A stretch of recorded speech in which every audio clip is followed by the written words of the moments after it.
Bom dia, turma. Tudo certo com vocês? Bom, nessa aula eu quero falar mais sobre Fire Shorthand.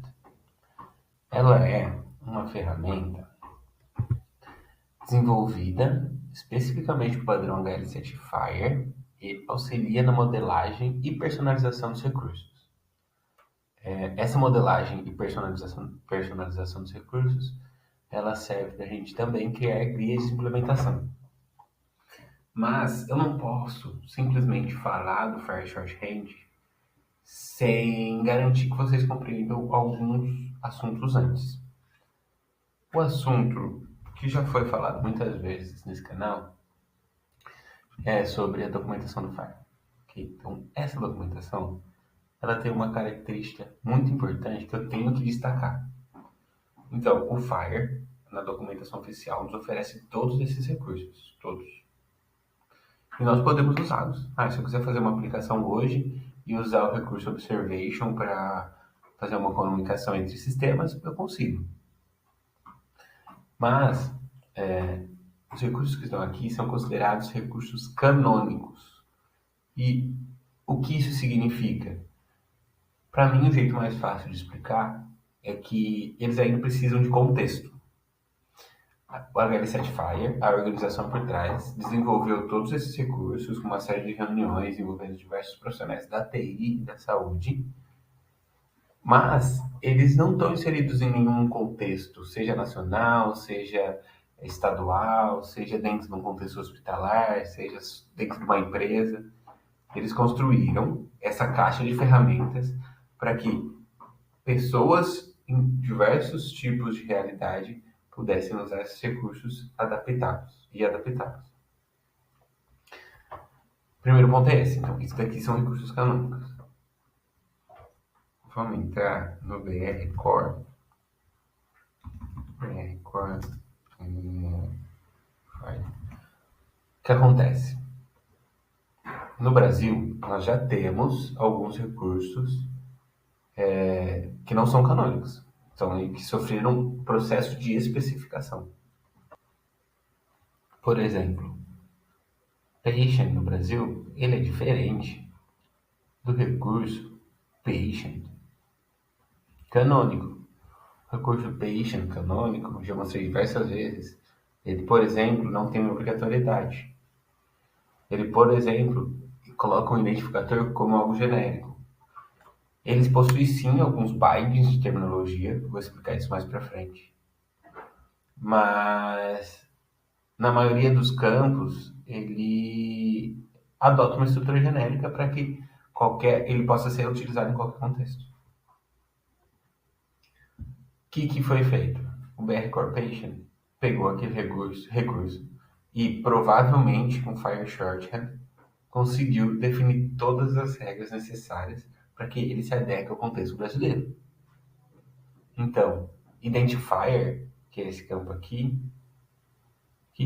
ele aceita alguns valores. Ele aceita CMS, ele aceita CPF, ele aceita registro estrangeiro, ele aceita passaporte. E dentro de cada valor, a gente tem as regras de negócio com os seus bytes específicos. Bytes, de novo, vou explicar lá na frente. Mas é basicamente a terminologia a ser usada nesse campo. Nesse campo aqui, por exemplo, é o tipo de documento do indivíduo que contém o CMS. Essa é a primeira parte. Mas, transparecendo tudo que eu falei para esse slide, o processo de modelar o recurso é o processo de você tirar ele da categoria de canônico e transformar ele num recurso com contexto para determinadas situações. Tanto que os recursos FIRE, eles vão muito além do que eu estou mostrando aqui. Eles também oferecem contexto, até na documentação canônica, né? Então, o escopo e como a gente usa, né? Diversas situações. Limites e relações. Então, quais são os limites e quais são os recursos que o recurso patient se conecta. Aqui embaixo, a gente consegue ver as terminologias. A gente consegue ver as restrições. O BR Core serve para oferecer contexto aos recursos e uma lógica de implementação para quem vai querer utilizar ele dentro do Brasil.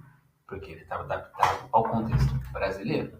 Para fechar essa parte de introdução, eu só queria trazer um último elemento, que é, a partir do momento que a gente tem um guia nacional, a gente não fica na dúvida, como tal estabelecimento está usando o recurso patient, como tal estabelecimento está usando o recurso allergy intolerance. A partir do momento que a gente tem um guia nacional, a gente sabe como eles estão usando, a gente não tem que ter dúvida. E se todo mundo usar o mesmo recurso, todo mundo vai se entender, eles não vão nem precisar se conversar fisicamente para falar, você vai usar o recurso peixe desse jeito, hein? Allergy intolerância desse jeito, beleza? É igual ao português. A gente não precisa alinhar o jeito que a gente vai falar com outra pessoa que já se expressa em português. A comunicação está garantida estruturalmente e semanticamente. É para isso que serve os guias nacionais. E a partir disso também a gente consegue derivar outros projetos. Então eu consigo fazer um recurso baseado no BR Core Patient, BR Core Patient do Hospital do Coração. Alguma coisa nesse sentido. Isso vai também no caminho da interoperabilidade que a gente deseja. Bom, agora, como que o FISH funciona, né? Fire Shorthand, o termo curto dele é FISH. Ele é utilizado para que a troca de dados seja padronizada, exatamente o que eu falei. Ele oferece ferramentas para a criação do guia de implementação, que vai oferecer informações técnicas e não técnicas para quem está olhando aquilo, quem está olhando o guia de implementação. A gente vai criar regras de negócio que são essenciais para o uso correto do recurso, correto e padronizado por todo mundo, e isso vai possibilitar a comunicação entre sistemas. Qual que é a minha agenda aqui? Eu quero agora passar, de fato, a utilizar a ferramenta. Eu vou ensinar a restringir cardinalidade, criar exemplo de recurso FIRE, criar exemplo de terminologia, então como eu faço um campo usar determinada tecnologia, criar exemplo de slicing, que é isso daqui, né? Que eu sei que o Identifier ele assume diversos comportamentos dentro do recurso. E, por último, como a gente gera essa documentação.